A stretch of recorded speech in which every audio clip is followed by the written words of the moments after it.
আর মাত্র কয়েকদিন পরেই পহেলা বৈশাখ, তাই তো দেশ জুড়ে চলছে নববর্ষ উদযাপনের নানান প্রস্তুতি। তেমনি বৈশাখী মেলার সামনে রেখে গোপালগঞ্জের মৃৎশিল্পীরাও পার করছেন ব্যস্ত সময়।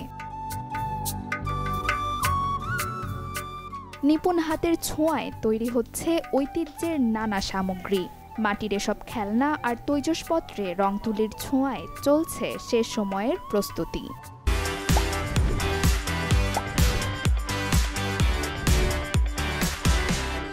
এই মাটির কাজ দিয়ে বানাইতে হয়, তারপরে রং করিয়ে এখন এই যে মেলা আসছে, এই মেলায় ব্যস্ত করিয়ে তাই তৈরি করে আপনার মাটির হাড়ি, কলস, তারপর ঘট, পাজাল, তারপর এই যে পূজা যত সরঞ্জাম লাগে মাটির কুমার সহ্য বলো না, সেটা আর কি সব কিছু এইটা আমরা তৈরি করি। এগুলো বিক্রি করি আপনার এই গোপালগঞ্জ, তারপর ভাঙারহাট, পীরের বাড়ি, শশীগড়, বিভিন্ন জায়গা আর কি আমরা এইসব মাল আর কি নেয়। আমাদের মাটির পুতুল, হাড়ি করা এসব তৈরি করা হয়। এই জন্য লেখাপড়ার পাশাপাশি আমি মা বাবাকে একটু সাহায্য করি, তাতে তাদেরও হেল্প হয়।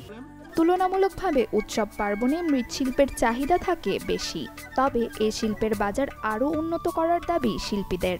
রমজান মাসে ঈদ উপলক্ষে বানাইছে, ঈদের মেয়ে যাবো একটু আবার বৈশাখী মেলায় ব্যস্ত, এইভাবে না বানাই বা কী করবো, ছেলে মেয়ে নিয়ে সবাই নিয়ে ইয়ে করি।